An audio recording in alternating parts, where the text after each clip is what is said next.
Sekarang kita akan lihat total polarisasi dari beberapa mekanisme polarisasi.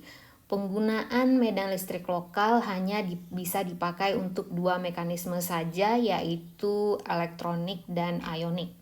Untuk interfasial tidak bisa ditambahkan karena pertama terjadi di interface. Jadi nilai P di sini ya, nilai P untuk interfasial tidak valid karena P di sini adalah rata-rata polarizations per molekul di semua medan di semua material dielektrik tersebut. Jadi P sebelumnya adalah N dikali momen dipol rata-rata dari material molekul pada material dielektrik tersebut. Ya.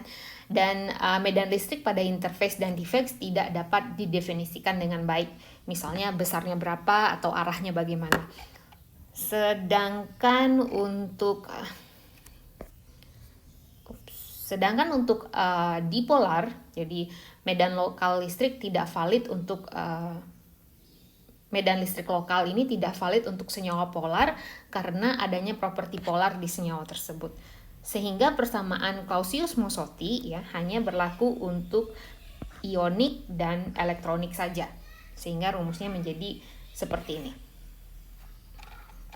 Sekarang kita akan lihat mengenai, sebelumnya kita sudah bahas mengenai electronic polarizability. Sekarang kita akan melihat tentang ionic polarizability pada material yang memiliki ion positif dan ion negatif seperti ionic solid. Nilai ionic polarizability ini lebih besar, jadi 10 kali lebih besar bahkan lebih. Rumus-rumus yang dipakai masih sama seperti electronic polarizability, seperti dipole momentnya atau induced polarizationsnya itu ionic polarizability dikali medan listrik lokal. Jadi sekarang tadi sebelumnya kita selalu pakai ini ya. Jadi kalau di ionic kita pakainya ini. Tinggal diganti belakangnya. Dan P ini sekarang tadi kita pakai jumlah elektron. Kalau di electronic polarizability, kalau di ionic polarizations kita pakainya jumlah pasangan ion per unit volume. Dan ini juga diganti menjadi I di sini. Ini adalah jumlah pasangan ion per unit volume. Nanti di tutorial Anda akan belajar bagaimana cara menghitung jumlah pasangan ion ini. Jadi Clausius-Mozotti-nya juga sama, definisi P juga sama, terus di Clausius-Mozotti juga sama, tapi bedanya Anda pakai ionic polarizability di sini.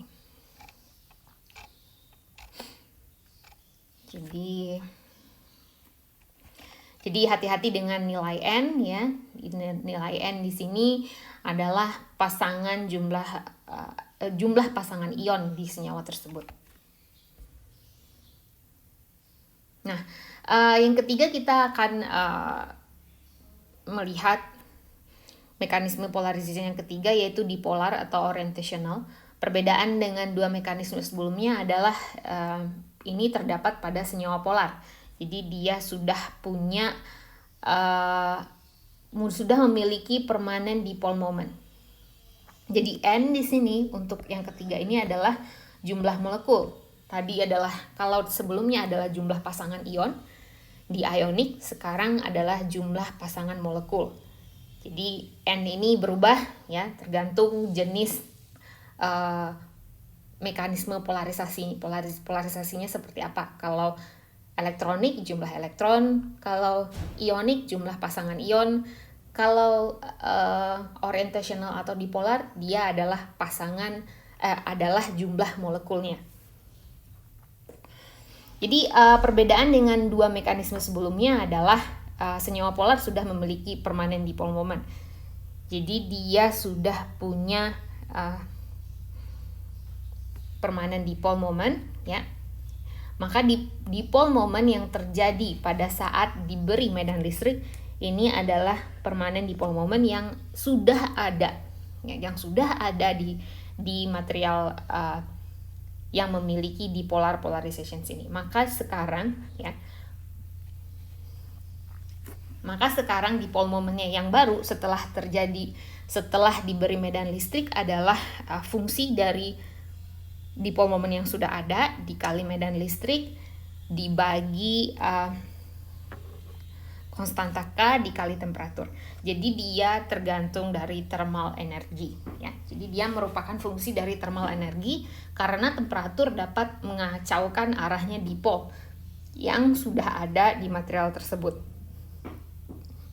Jadi saya harap masih ingat bentuknya seperti apa. Mungkin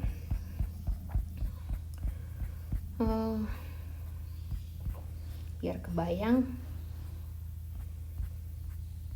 Ya, ini dia orientational. Jadi sebelumnya itu sudah ada dipole di material tersebut sebelum dikasih medan listrik. Jadi makanya P-nya ini sekarang adalah, maka P yang baru adalah P0 yang sudah ada kuadrat kali E dikali 3K kali temperatur. Jadi dia tergantung dari temperatur. Jadi tadi oke, kita kembali lagi ke yang tadi.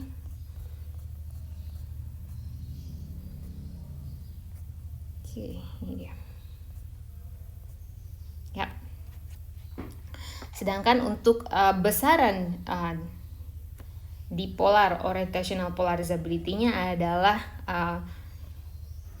momen dipole yang sudah ada sebelum diberi medan listrik dibagi dengan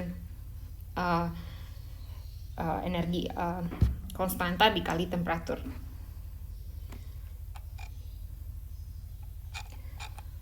Yang juga merupakan temperatur dependent ya. Jadi di sini kita bisa lihat bahwa